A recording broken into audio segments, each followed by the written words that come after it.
This is the Aftermarket Radio Network.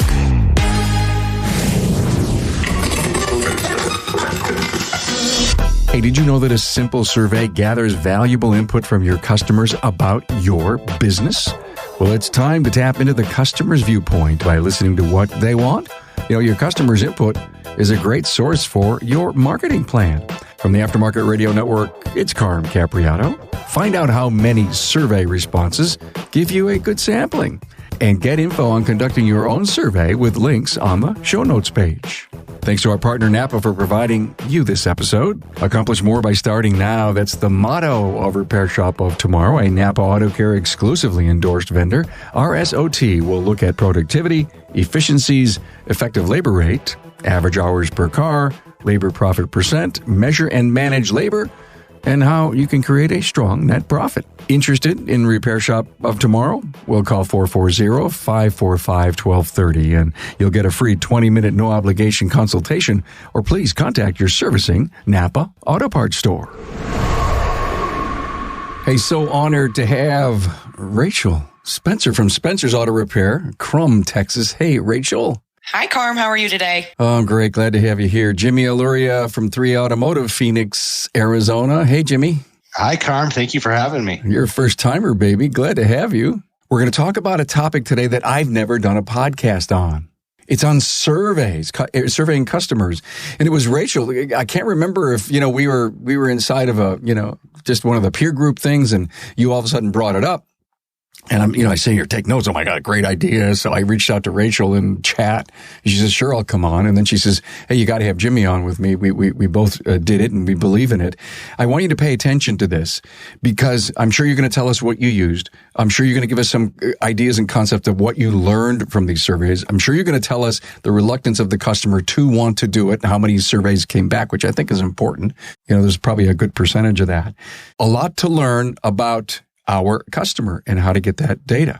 So, Rachel, what was your inspiration to do this? My inspiration is we were looking at what is going to set us apart from our competitors, and we wanted to find out what our customers valued most from us or what they wanted from us. So I had actually seen an article on Ratchet and Wrench that Jimmy had done, and I reached out to him about his customer survey and had a conference call with him where we kind of went over it.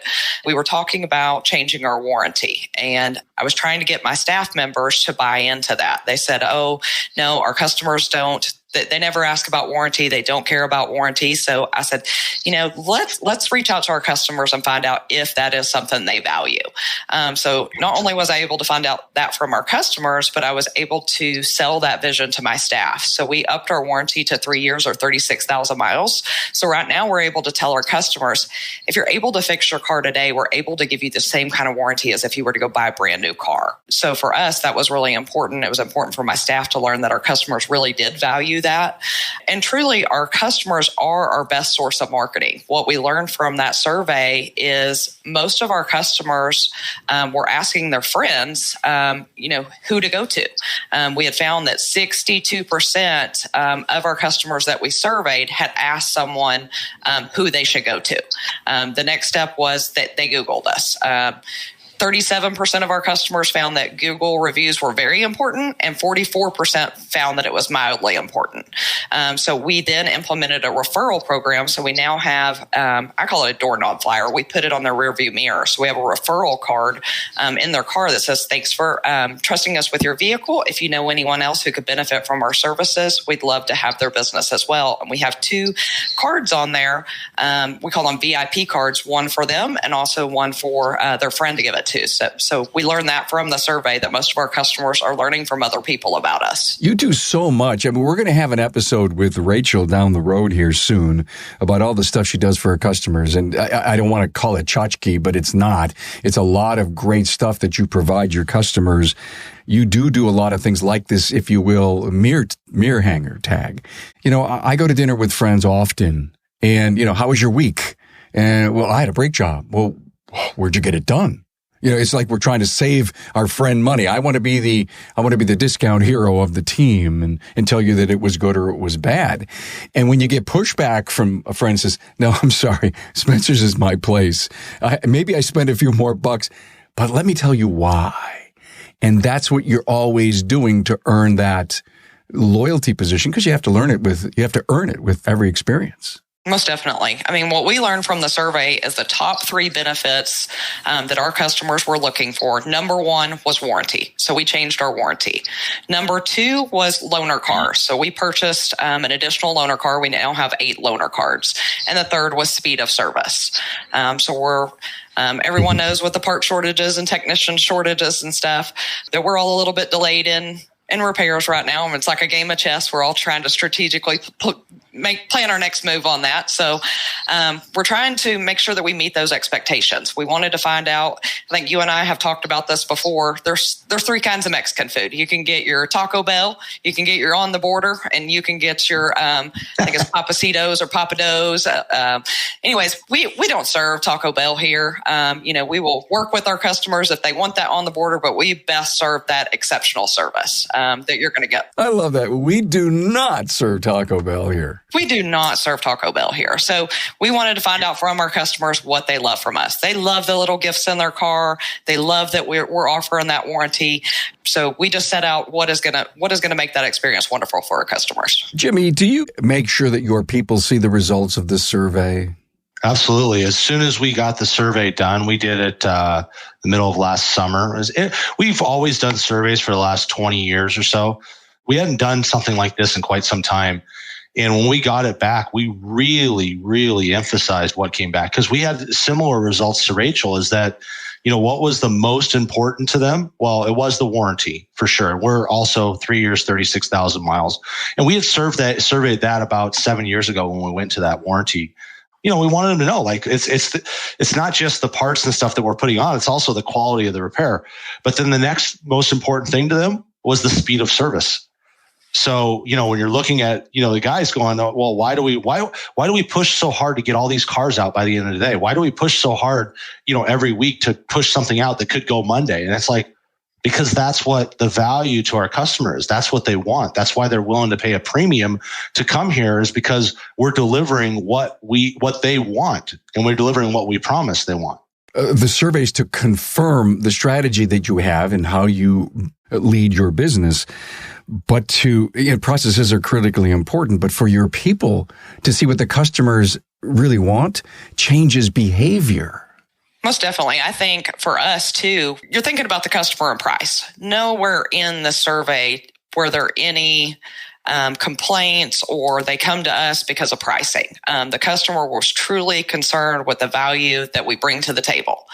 They were concerned with the warranty, the loaner cars, the excellent service. So we really focused on that as what is going to set us apart from our competitors. This is the first time we've had competition in our town where we do offer the loaner cars. We do offer the better warranty than they do. Let's face it, we're all doing auto repairs, but what is setting us apart from our competition? And it boils down to the service and the exceptional service that we're delivering to our customers and the extra value that we're bringing to the table for them to be able to drive their vehicle with the peace of mind and confidence to know that it's fixed right the first time, every time. And if there is an issue, that we have a 3-year, 36,000 mile nationwide warranty that we're going to stand behind it with. As cars become more advanced, manufacturers are getting sole access to important vehicle data, while independent repair shops and vehicle owners are increasingly locked out from accessing vital repair data. But who owns the data? The vehicle owner or the manufacturer? When it comes to vehicle repair, the fight to secure data access for vehicle owners and their chosen independent repair facilities continue. U.S. Representative Bobby L. Rush introduced the Right to Equitable and Professional Auto Industry Repair, acronym REPAIR, R-E-P-A-I-R Act, to the U.S. House on February 3rd, 2022. The bill is aimed at giving small, independent repair shops the same kind of data access that licensed vehicle dealerships already receive. Americans should not be forced to bring their cars to more costly and inconvenient dealerships for repairs when independent auto repair shops are often cheaper and far more accessible, said Rep. Rush. But as cars become more advanced, manufacturers are getting sole access to important vehicle data, while independent repair shops are increasingly locked out. The right to repair legislation should protect a pro-consumer and competitive motor vehicle repair market, provide independent repair shops with the rights to critical information, tools, and equipment needed to repair modern cars and trucks. The right to repair legislation should task the National Highway Traffic Safety Administration with developing cybersecurity standards and guidelines to protect vehicle data and systems when repair and maintenance data is accessed by vehicle owners. Please join the fight and help support Right to Repair by completing the form at www.autoadvocacy.org/NAPA, which sends a letter to your member of Congress today. Right to Repair legislation protects your access to vehicle data and scan tools. This is critically important for the automotive heavy-duty paint and body industries. autocareadvocacy.org/NAPA. Talk to me about the delivery method. Are you texting? Are you emailing? Or is the survey up on the website? And I'm going to confuse you with all these questions that I'm going to ask, but I'm going to sit back and listen. Do you give a timeline? Do you say, hey, listen, I'm going to send it out. We'll see how many we get back in 30 days. I mean, how'd you start doing that? I mean, I found Google Forms was a really simple way. I mean, you use that for your podcast, right? Excellent. Yeah. So it's very simple. I shared our survey with Rachel, and she knows how to use Google Forms, so she could curtail it to the questions that she wanted to. And then from there, it was just simply a QR code. It's funny, since I really didn't know how to use QR codes until COVID, right? You go into the restaurant, where's the menu? It's right there. So now, even our elderly customers are familiar with the QR codes because they go out to restaurants. And so it's a real simple way. They could do it right there on their phone. You could give them that survey right there on their phone. And then we also had a direct link that we gave them as well. We could email them or text them if they wanted to do it on their computer at home, because the QR code obviously wouldn't work if they wanted to do it there. But that was the via that we used. It was it was a very simple platform, and it's very fast to do. You can get these QR codes quickly. The other thing too is when you're using Google Forms is on the ones that we have multiple choice answers on, which some of the stuff right? I mean, we have some of our questions. They have 12 or 15 different answers that might be on there, where they could actually type in their answer, or they could respond to one of the multiple choice answers. And Google will they'll tally those results for you as well, which saves some time. Jimmy sent me in the studio, I have up on one of my screens, is the results from his survey. And what's really nice is they'll do the pie charts for you and everything. So you don't have to, there's percentages up there, but who wants to do math when all you care about is the answer? And I love your first question. What was the thing you did when you started to look for an auto repair shop? And 68.4% personally ask someone. I mean, there's referral heaven, right, Rachel? Oh, yes. I mean, we had similar results. I think ours was 62.5%. And that's when we decided, hey, we're going to put those rearview mirror hangers in the car and start trying to get, friends to tell friends. I mean, they are our best marketing source. So it's just an idea to do referrals until the data shows you it's right. What's interesting about our survey, we found that same thing, like 68% ask somebody. So what do? You ask somebody. But then you look at the Google reviews, and there was 77% went to Google. So even though they got a referral, they were still looking at the Google. I trust my brother, my sister, my best friend, but I'm still going to check these guys out. And then from there, if you surveyed what was important to you, it was the number of reviews and then what was said in the reviews. So, even though such a high percentage of these customers are they're first asking somebody they know for a referral, the reviews are still that important, because they're not going to come in, or most of them aren't going to come in until they've done their own research to validate what they're hearing. Oh, as a side note, real quick, guys, we're talking about reviews. Episode 474, 747. Wow, that's cool. Jimmy Lee from Kukui came on, and he talked about Google reviews. And he talked about the new algorithm and how you get ranked based on your reviews. And it's got to be 4.7, 4.8, which means, Jimmy says, you better not be getting all fives. You won't rank as well as if you were human and you helped the person through why you may have gotten a lower rank. And all of that matters to Google now, because they're always changing algorithms and they never tell anybody. And then you have to figure out, why is this happening? Well, he did the research, and it was just a great episode, to your point.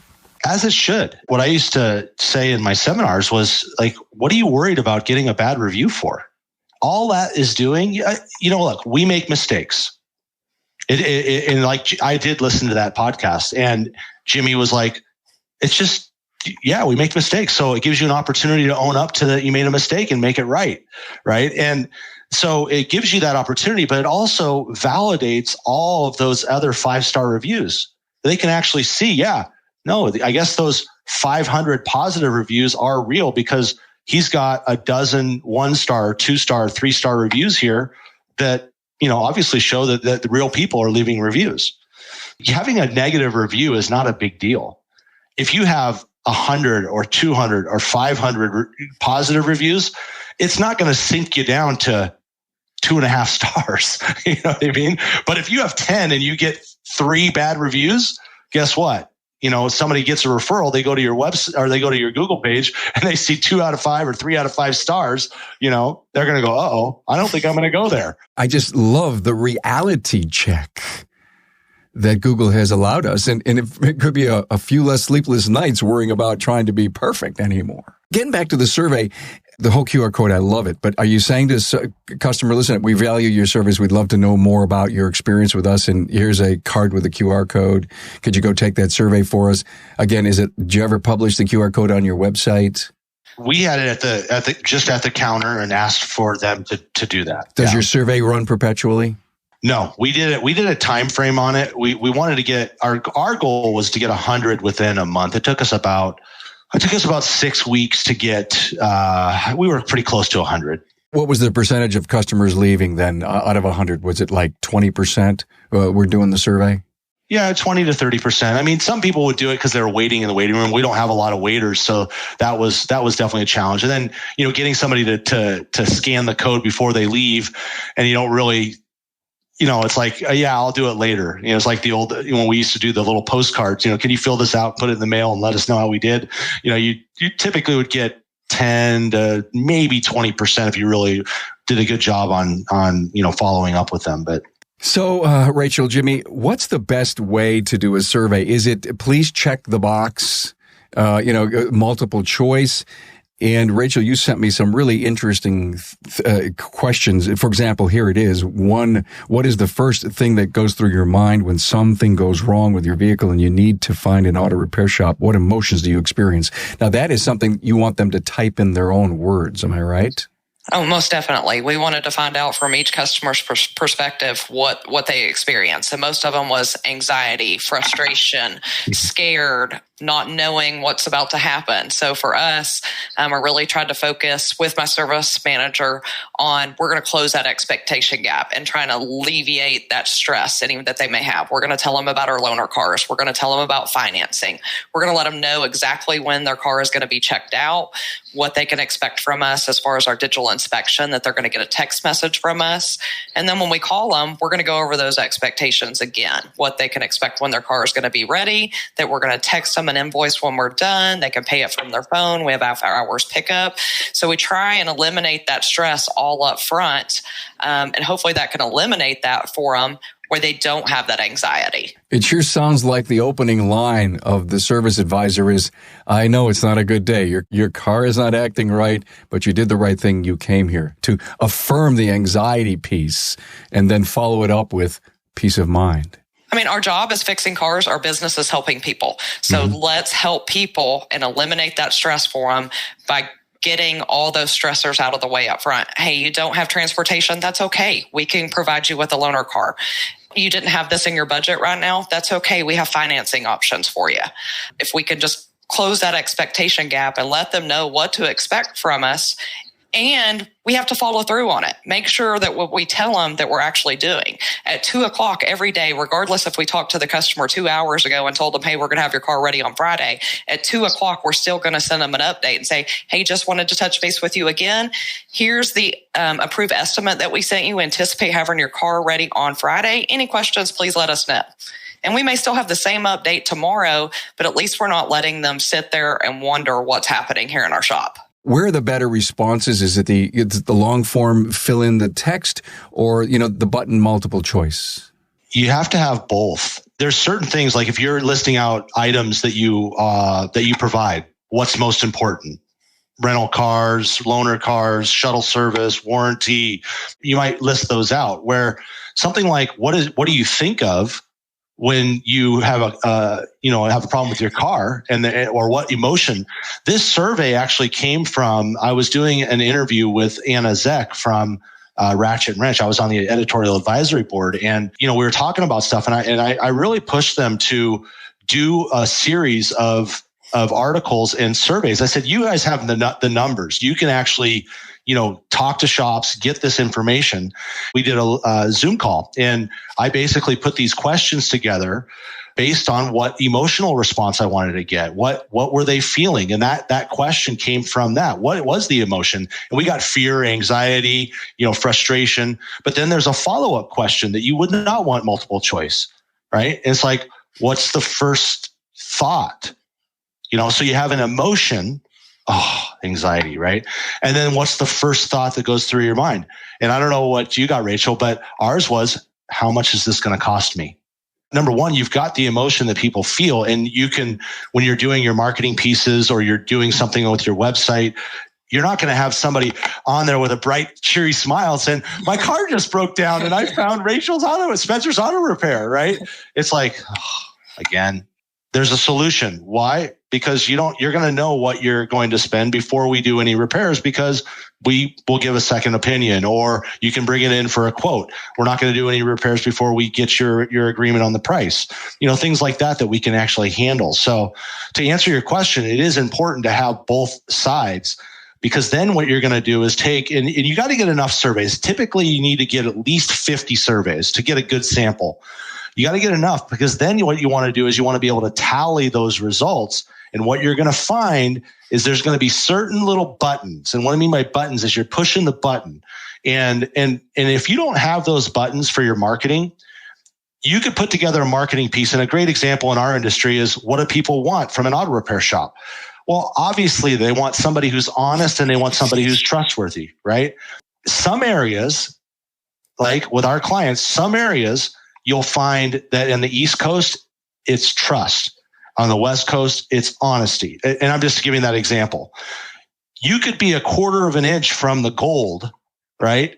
The gold vein, and miss it because you didn't get the right button in your area. Trust versus honesty might not register the same.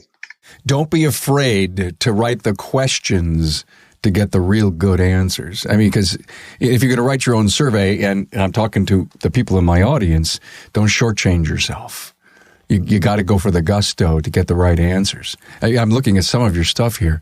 Can you describe a bad experience you've had personally or have heard about with an auto repair shop? Too much money overcharged, 35%. Made up repair not necessary, 29%. Issue not fixed, wrong diagnosis, 20%. Those are a ton of bad answers. And again, get back to your people, get back to the quality, the honesty, the relationship you have, and verify that everything that you're doing never gets you an answer like that. And just like Rachel was saying, you're listening to the survey to give them the solution. It's like, what is different about this brake job? What is different about our auto repair? Now you're actually getting why do they feel anxiety? Why do they feel fear? Well, it's because they've been overcharged. They were told something that was wrong with the car that it actually wasn't. There's where it comes from. So now what's the solution? And it's our job through our advertising, through our marketing, through our messaging at the counter when the service advisor is checking them in, is to calm that fear down with that part of our message. And I think in addition to the survey is when we have a new customer come in, is to really find out why they're coming to us. Have they just moved to this area? Have they divorced another shop? If they've divorced the other shop, what did that other shop do to them? Oh, I'm so sorry to hear that. What happened? Can you explain it to me then? And then we'll put a flag on the customer's account. If they let us know a concern that's happened at another shop, we're going to go above and beyond to make sure that does not happen here. Anything, Spencer, Jimmy, that you learned that it really shocked you from your surveys? I think for me, it was just knowing that the customers truly did value our warranty that much. And it really opened up our eyes that they really did value that. So we really try and include that when We check them in, letting them know that we have that warranty. We've actually had some brochures made that we hand out to them. And then when we present the items that their vehicle needs, we affirm the value by letting them know, hey, just to let you know, this is going to be backed by our 3-year or 36,000-mile warranty. So that was a big eye-opener. Does your supplier help you with that warranty? Oh, most definitely. Napa's just recently changed their warranty. All of our vendors they're on board with us that what our warranty is going to be their warranty. So loaner cars, Jimmy, do you do them? We don't. That was one of the things that was a shocker to me. One of the things I really wanted to find out, because I was getting ready to invest some money and we never had loaner cars. And I was like, well, let's see if we're going to add loaner cars, because I'm looking to add value to the customers. And in our survey, the loaner cars came down. It was like 3% that wanted it. But one of the top 3, so you had the warranty, you had speed of service. The third item was the shuttle.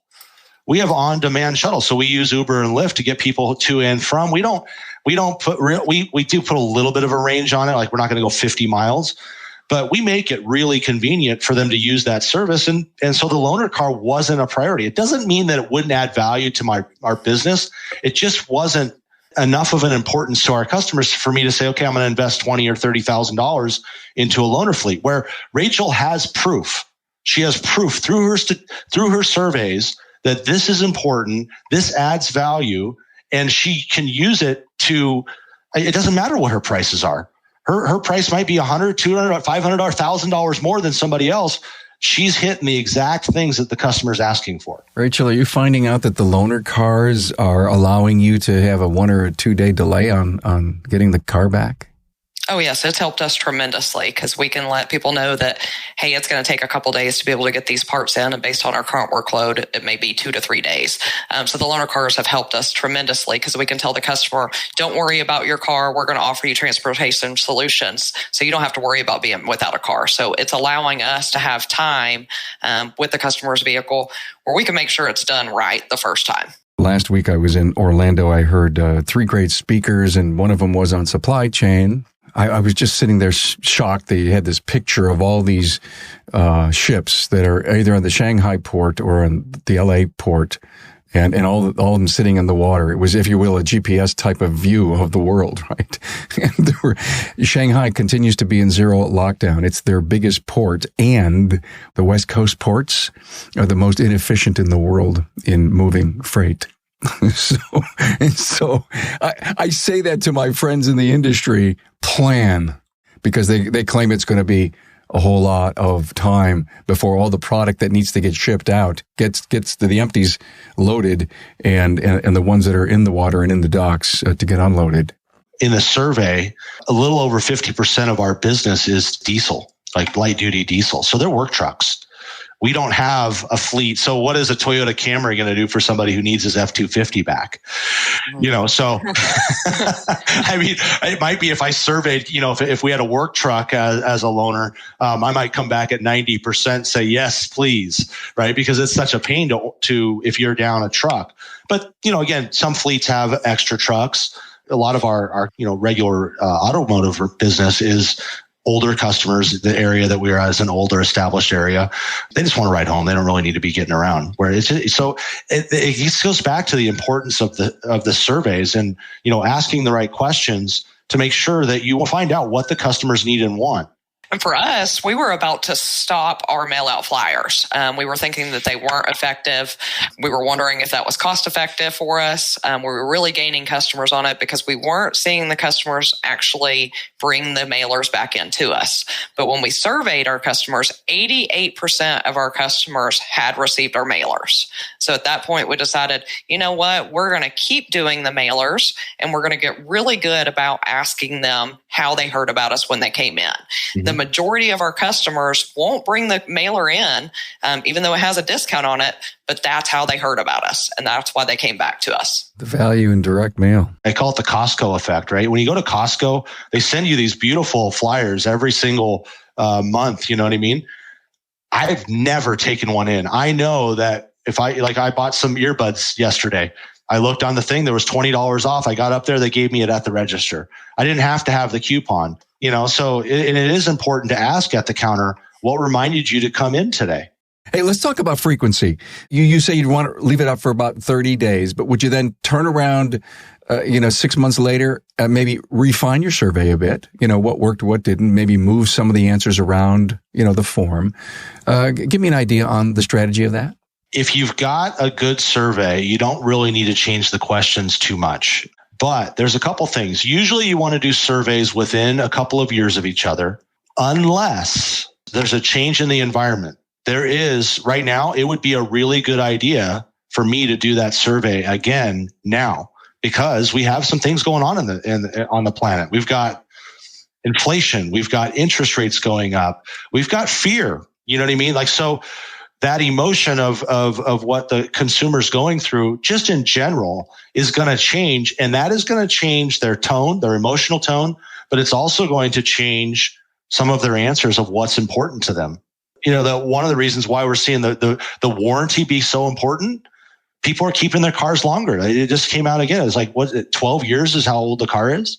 If you're thinking long term, and I think we need to be, in dealing with all the things you just talked about, Jimmy, wanting to know, where do your customers stand on these really, really big issues that have an effect on the kind of monies that they have available.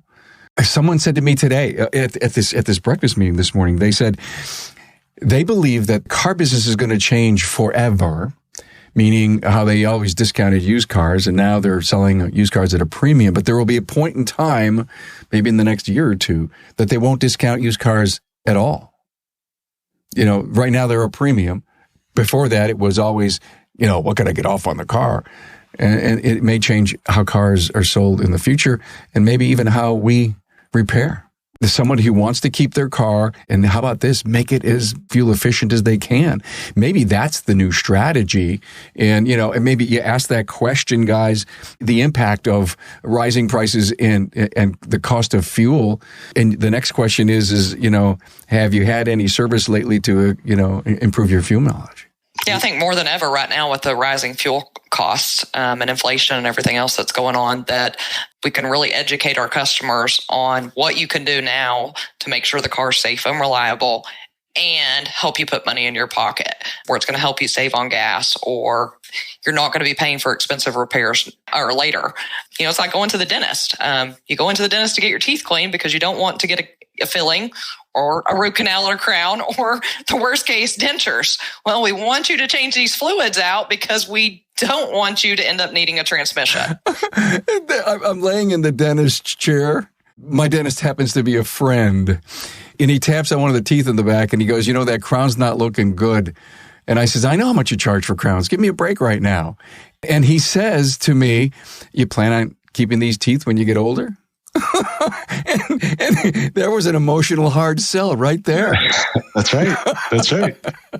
It was a great point about the fuel economy, though, right? I mean, you go when gas prices are at $2, $2.50 a gallon. Fuel economy? I don't need fuel economy. Who cares? I'm filling my car up. It's $20 or $30. No big deal. I filled my wife's car up yesterday. It was $78, and she drives like a Lexus GS. It's not a big fuel tank. $78 to fill the thing up. Is it premium? It takes premium, yeah. But the thing is too, the premium isn't even that much more than the regular now. It's like, I think it was 30 or 40 cents difference. Usually I think it's like $1 difference sometimes. What is the itch, right? And you don't know what the itch is. Like, obviously high gas prices, it's an itch, right?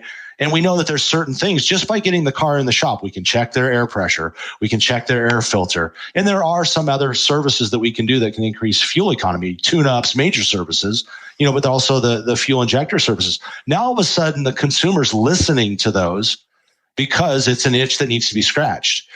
Surveys, depending on what's going on in the environment, will tell you what you need to market. It's like you're creating a demand for something, not on a bright idea. It's really just taking what the consumer says they need and want, and then presenting them and saying, they want brown eggs, and we surveyed that they want brown eggs, not white eggs. So we advertise brown eggs. So how many questions is like enough? How many questions is too many? I mean, are you talking 10 or 12? time is a factor, right? So you don't want it to be too long, but you don't want it to be too short. You don't want to have a 5-question survey that doesn't give you the data. I mean, we probably have 10 or 12 questions here. I didn't have any issues getting these answered. Did you, Rachel? No, I didn't have any at all. We had it on our TV screen when they walked in. The QR code we actually just put a screen up I got that idea from you, Jimmy. And then we also text messaged it to our customers, and then we had a link on there. So we wanted to keep it where we got the information that we needed, but it wasn't too long where they lost because I'll do that. I'll get a survey and I'm like, oh, this is just taking too long. I'm done. So we wanted to make it short enough that we would get the answers that we needed. What's the headline? Is it we really, really care? We would love your input. What's the headline? Your opinion matters. And then we had just a little blurb in there that says, this survey is to help us improve our services and make sure that we are offering things that our customers and potential customers are looking for when they need to have their vehicle serviced or repaired. Your honest answers and suggestions are very much valued and appreciated. Thank you. So, that was kind of our headline. I don't know if you kept that too, Rachel. I'm going to make these available for your listeners. If they go to winningautoshops.com, it'll be there. They can just fill out and they can take that survey. Now, we also did one for technicians. We did this all over the country. We did surveys to technicians. And it was a similar process, but the challenge is, how do you have a line to enough technicians to get enough surveys?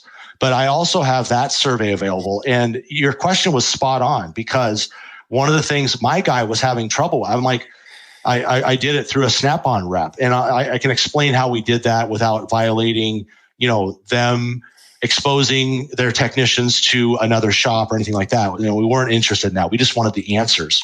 But he was taking quite a while to get me the 50 surveys. I had agreed, to do something for him. They say it's a little bit long. And I was like, okay, well, this one, I don't know how many questions it was, but when I looked at it, I go, you know what? A lot of those answers weren't multiple choice, because I really wanted to get into the technician's head, because I didn't know. We were using that data so that we could curtail our ads to finding technicians. And then where do we put the ads? Is it Indeed? Is it Facebook? Is it Craigslist? So, it was taking them quite a while to fill it out, and it was a little bit too long. Wow, really neat, Jimmy. Maybe you'll come back and tell us about the results of that technician survey. I would love to do that. And we had there was 4 shops total that did it, and Jason Stretch down in Fort Myers, Florida. I think you've interviewed him before. Him and I and one other shop owner put this thing together, and we all did it. It was interesting. Again, you go back to, why do you want to do surveys? Well, if you take what your coach or your consulting company is telling you to do that he knows is working in New York or Pennsylvania, on how much you're going to pay a technician, it's like, it's not real. Our top guys are making $40 to $45 an hour. And I don't doubt by the end of this year, we're going to be seeing guys asking for $50 an hour. Whereas if you go into the boondocks in South Carolina, $25, maybe $30 an hour is way high for a master technician. So you got a survey to know exactly what that top guy's looking for. Okay, I'm going to be sure that it's on the show notes. So if you're listening on your player, on your phone, we'll make sure there's a dynamic link and you could press it and boom, and there's the data. If not, go back to your desktop, open up this on the remarkableresults.biz website, and then you'll be able to get it maybe downloaded to your computer. That's great. Thank you for the offer, Jimmy. Appreciate it. You bet. And if anybody wants help, they can just email me at jimmy@winningautoshops.com. And I'll do exactly what we did with Rachel, where we just sat down and it's like, oh, what do you want to find out? And I showed her, kind of how we did it. She picked right up on it. I'm sure. I haven't talked to her since she did the survey. I probably need to get with her and find out what she did that enhanced the survey, because it's a very workable system, but you can curtail it and customize it to what you need. And then I'll also make the technician survey available too. Thank you. Cool. And I'd love to come back and figure out what you learned from it, and if you changed any of your recruiting methods because of that. Rachel, I'll give you the last word. I just want to thank Jimmy for including me in that. I mean, it really opened up my eyes of what my customers wanted. He had a great idea to entice the customers to actually do it, as both of us raffled off a TV. So when we offered that to our customers, we said, if you fill out this survey, you'll be entered into a drawing for a free TV. So that really enticed the customers to come along. But I encourage all the shop owners to really to do a survey and find out what your customers really want. Because like Jimmy said, we're all in different markets and all of our customers, our technicians, we all want different things. So it's important to find out what your customers want from you. Thank you so much, Rachel Spencer, Spencer's Auto Repair in Krum, Texas, and Jimmy Alauria, 3A Automotive, and winningAutoshops.com. Thanks for being here, guys. Thank you, Krum. Thanks a lot, Krum.